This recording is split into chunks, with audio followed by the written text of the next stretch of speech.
நாம் அன்றாடம் பயன்படுத்துகின்ற இந்த துளசியை தினந்தோறும் பெண்கள் பயன்படுத்தி வந்தால் பல நோய்கள், பல்வேறு வகையான வலிகள் இல்லாமல் போகும். சிறு குழந்தைகளுக்கு துளசி சாறு 5 சொட்டு, தேன் 1/4 தேக்கரண்டி இவற்றோடு சேர்த்து கலக்கி கொடுத்து வந்தால் மாந்தம், அடிவயிற்று வலி மற்றும் சீதபேதி, மலச்சிக்கல், தொண்டைக்கட்டு இவையெல்லாம் நீங்கும். பெரியவர்களுக்கு தினந்தோறும் துளசியை 1 அல்லது 3 இலை மென்று சாப்பிட்டு வந்தால் பல்லில் ஏற்படுகின்ற பல வகையான நோய்கள் எல்லாம் விலகும். தொண்டை பகுதியில் ஏற்படுகின்ற சிறு கொப்பளங்கள், அதாவது நோடியூல்ஸ், இவையெல்லாம் மறைந்து போகும். தொண்டைக்கட்டு, தொண்டை புகை என்று சொல்லக்கூடிய நோய்கள் எல்லாம் விலகும். ஆகையால் நாம் துளசியும் எடுத்து வைத்துள்ளோம். அடுத்ததாக நாம் எடுத்துக்கொண்ட பொருள் இஞ்சி, உபகுல்லம், ஜிஞ்சர் என்று பல பெயர்களில் அழைக்கப்படுகின்ற இஞ்சி ஒரு அற்புதமான நறுமணம் மிக்க, எளிதில் ஜீரணத்தை மேம்படுத்தக்கூடிய ஒரு அற்புதமான மூலிகை. தினந்தோறும் இஞ்சியும் தேனையும் ஊற வைத்து நாம் சாப்பிட்டு வந்தால் உடல் காயகற்பமாக மாறும். நோய் எதிர்ப்பு சக்தி படிப்படியாக அதிகரித்து உடலில் ஒரு வகையான ஆரோக்கியம் ஏற்படும். இதனால் இரத்த ஓட்டம் சுறுசுறுப்பாகவும் தூய்மையாகவும் காணப்படும். இதய வாழ்வுகளில் ஏற்படுகின்ற அடைப்பு, பெருகுடல், சிறுகுடல் பகுதியில் தோன்றுகின்ற வலி, குடல் அழற்சி, அஜீரணத்தன்மை, மலச்சிக்கல், புளித்த ஏப்பம், நெஞ்சு எரிச்சல் இவையெல்லாம் நீங்கி வயிற்று பகுதியில் தோன்றக்கூடிய பல வகையான வாயு நோய்களை எல்லாம் நீக்கி வாயு கோளாறையும் சரி செய்யக்கூடிய ஆற்றல் இஞ்சிக்கு இருப்பதால் நாம் இஞ்சியும் எடுத்து வைத்துள்ளோம். இவை இரண்டையும் தனித்தனியாக நாம் எடுத்து வைத்துள்ளோம். இப்பொழுது நாம் எடுத்துக்கொண்ட பொருட்களின் அளவுகளை பார்க்கலாம். துளசி இலை 50 கிராம், இஞ்சி துண்டு 50 கிராம். முதலில் துளசியை நன்றாக நீரில் கழுவி சாறாக எடுக்க வேண்டும். அடுத்ததாக இஞ்சியை மேல் தோல் சீவி தூய்மையான நீரில் கழுவி எடுத்து இஞ்சி துண்டுகளாக மாற்றி அரைத்து எடுத்து சாறாக எடுக்கவும்.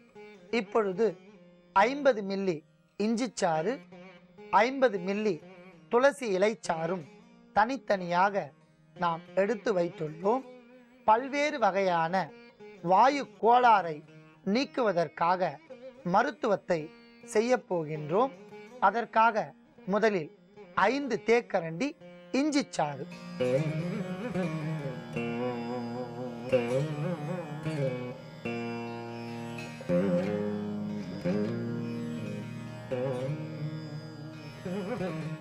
அன்பான நேயர்களே, இப்பொழுது சிறியவர்களுக்கு ஏற்படுகின்ற தலைவலி, காய்ச்சல், ஜலதோஷம் இவற்றிற்கான ஒரு அற்புதமான மருத்துவத்தை பார்க்கலாம். அதற்காக இன்று நாம் எடுத்துக்கொண்ட அற்புதமான ஒரு மூலிகை சிற்றரத்தை. சிற்றரத்தையில் இருக்கக்கூடிய பல்வேறு வகையான கிருமி நாசினிகள் மிக சிறந்த முறையில் குழந்தைகளுக்கு நன்மை புரிகின்றன. இதனால் நாம் சிற்றரத்தையை எடுத்து வைத்துள்ளோம். அடுத்ததாக நாம் எடுத்துக்கொண்ட பொருள் சுக்கு. சுக்கு ஒரு கிருமி நாசினி, பல்வேறு வகையான நோய்கள் வராமல் தடுக்கும். உடல் உஷ்ணம் அடைவதை தடுத்து நிறுத்தி சளி, மார்பு சளி, கோழை இவையெல்லாம் நீக்கும் என்பதால் நாம் சுக்கையும் எடுத்து வைத்துள்ளோம். அடுத்ததாக நாம் எடுத்துக்கொண்ட பொருள் ஏலக்காய். ஏலக்காய் மிக சிறந்த வயிற்று உப்பசத்தை போக்கக்கூடிய ஒரு அற்புதமான பொருள்.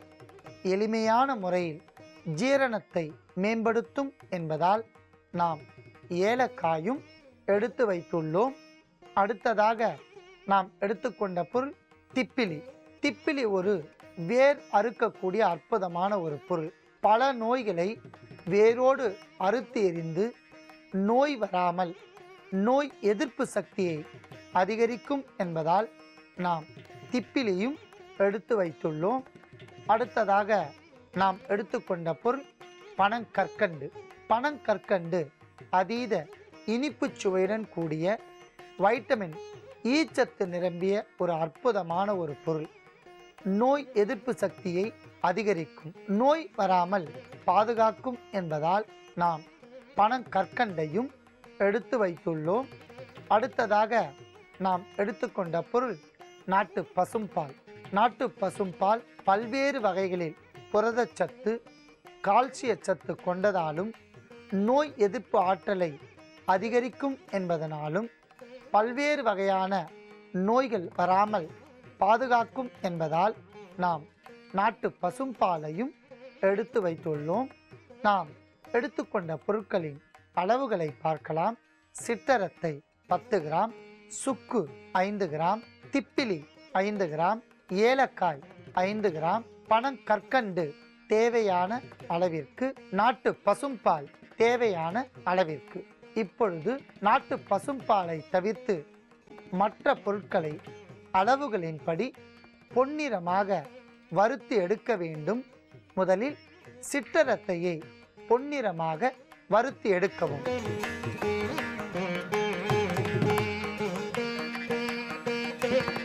பொன்னிறமாக வறுத்த சிற்றரத்தையை எடுத்துக்கொள்ளலாம். அடுத்ததாக சுக்கு.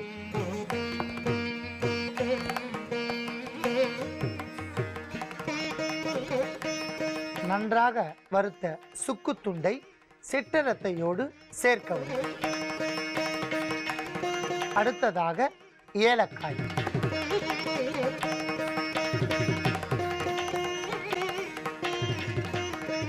நன்றாக வறுத்த ஏலக்காயை ஏற்கனவே வறுத்தெடுத்த பொருட்களோடு சேர்க்கவும்.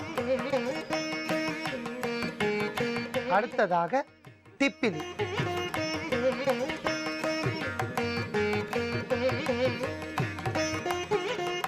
நன்றாக வறுத்த திப்பிலியை மற்ற வறுத்த பொருட்களுடன் சேர்க்கவும். இப்பொழுது இத்துடன் தேவையான அளவிற்கு பனங்கற்கண்டை சேர்க்கவும்.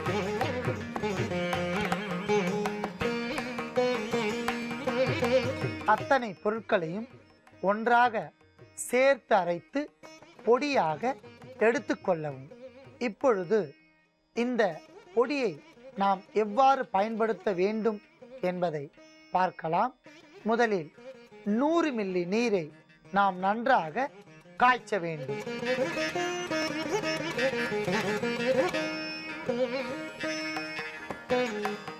இப்பொழுது நன்றாக கொதித்து கொண்டிருக்கின்ற நீரில் நாம் அரைத்து எடுத்த மூலிகை பொடியிலிருந்து 5 கிராம் சேர்க்கவும்.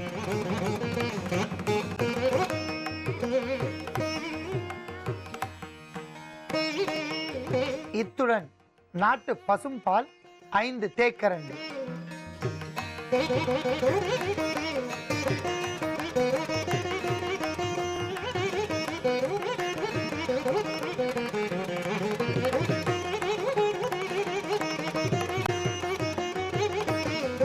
நன்றாக கொதித்துவிட்ட இந்த பாலை நாம் அப்படியே எடுத்துக்கொள்ளலாம்.